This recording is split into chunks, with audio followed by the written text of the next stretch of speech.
అధ్యక్ష ఎందుకంటే పాలసీ చాలా బాగా చెప్పారు, చాలా అద్భుతంగా ఎట్లా రిఫార్మ్ చేసుకొని ముందుకెళ్ళాలని చెప్పారు. కానీ where there is policy sir, purse also should be open sir. Fee reimbursement దాదాపుగా 8,000 కోట్లు పెండింగ్ ఉంది సార్.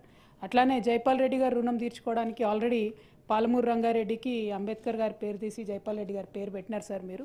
సో అదందరూ కూడా మేము గమనిస్తూ ఉన్నాం. అట్లా కాకుండా స్కిల్ డెవలప్మెంట్ యూనివర్సిటీ గురించి కూడా వారు చెప్పినారు సార్, మీరు రాజకీయాలు చేశారు అదాని డబ్బులు ఇస్తాయని. మేము అనలేదు సార్, అది మీ రాహుల్ గాంధీ గారే అదానికి వ్యతిరేకంగా చెప్పారు కాబట్టి అది మీ పార్టీ నిర్ణయం అని మేము అనుకుంటా ఉన్నాం. Thank you. జై తెలంగాణ. నర్సిరెడ్డి గారు ప్లీజ్.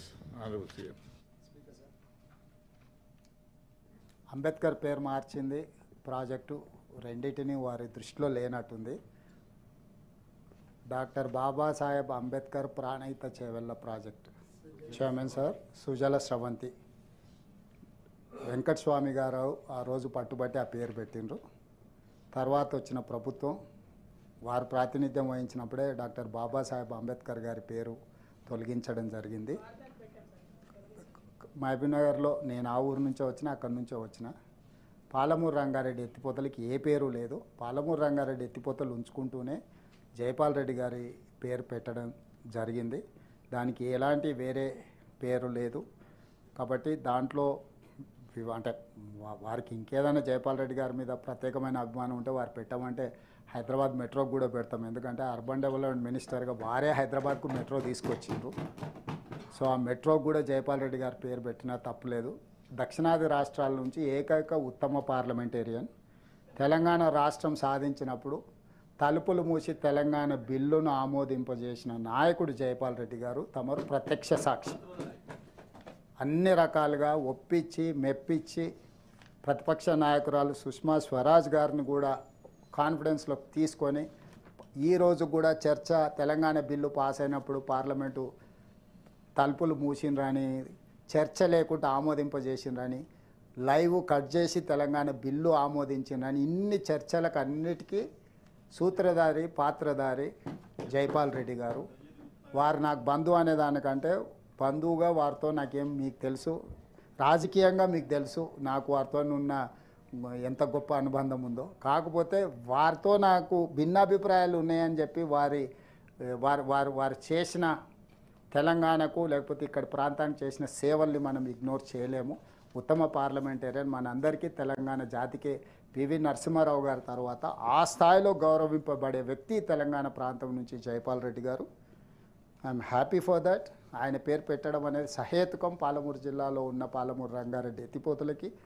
అదేవిధంగా మైనింగ్లో ఉమెన్ రిజర్వేషన్ గురించి చెప్పి ఎస్ డెఫినెట్గా మనం ప్రతి దాంట్లో దాన్ని చేయాల్సిందే. అదే కాకుండా పార్లమెంటు చట్టసభలలో కూడా మహిళలకు 33% రిజర్వేషన్ ఇవ్వాలని సోనియా గాంధీ గారు చెప్పి రాజ్యసభలో బిల్లు పాస్ చేసిండ్రు. ఇప్పుడు అది కూడా అమలు కాబోతుంది. స్థానిక సంస్థలలో మహిళలకు రిజర్వేషన్లు ఉండాలని రాజీవ్ గాంధీ గారు చెప్పిండ్రు. ఈరోజు సర్పంచులు కానీ ఎంపీటీసీలు కానీ ఎంపీపీలు జిల్లా పరిషత్ చైర్పర్సన్స్ మహిళలు అవుతున్నారు అని అంటే అది రాజీవ్ గాంధీ గారి వల్ల. ఈ దేశానికి రాష్ట్రపతిని ప్రతిభా పాటిల్ని, ఈ దేశానికి ప్రధానమంత్రి ఇందిరాగాంధీ గారిని, ఈ దేశానికి లోక్సభ స్పీకర్గా మీరా కుమారి గారిని, వీళ్ళందరి మహిళల్ని కాంగ్రెస్ పార్టీకి సుదీర్ఘంగా 140 సంవత్సరాల చరిత్ర కలిగిన కాంగ్రెస్ పార్టీకి సుదీర్ఘకాలం శ్రీమతి సోనియా గాంధీ గారు అధ్యక్షురాలుగా పనిచేశారు. మహిళా నాయకత్వం పట్ల మాకున్న నమ్మకం, విశ్వాసం. ఈరోజు స్వయం సహాయక సంఘాలు ఏవైతే ఉన్నాయో 65 లక్షల మందిని, 1 కోటి మందిని కోటీశ్వరులుగా చేయాలని, 1 కోటి మంది మహిళలకు ఈరోజు ఆర్టీసీ బస్సుల్లో ఉచితంగా ప్రయాణం అందించి అన్ని రకాలుగా ఉమెన్ ఎంపవర్మెంట్లో కాంగ్రెస్ పార్టీ ఎప్పుడు ముందుంటుంది. మీరు ఉమెన్ ఎంపవర్మెంట్కి సంబంధించి ఏం సూచనలు చేసినా మొన్న దాదాపుగా 1 లక్ష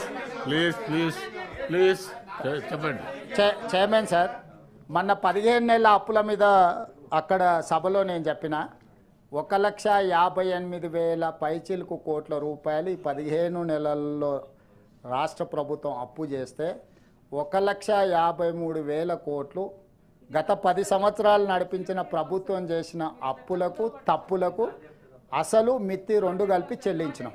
సో ఈరోజు ఉన్న పరిస్థితి అంతా రాబోయే 4 ఏళ్లలో ప్రతి సంవత్సరం 1,50,000 కోట్లు యావరేజ్గా అప్పు చేస్తే కూడా ఇప్పుడు చేసిన 1,50,000 కోట్లు కాకుండా ప్రతి సంవత్సరం వాళ్ళు చేసిన అప్పులకు తప్పులకు 1,50,000 కోట్ల అప్పు చేస్తే ఇంకా 4 ఏళ్ళకి వేసుకుని 6 లక్షలు ఇదొక 1,50,000 7.5 లక్షల కోట్ల రూపాయలు వాళ్ళు చేసిన అప్పులకు తప్పులకు చెల్లించడానికి పోతుంది.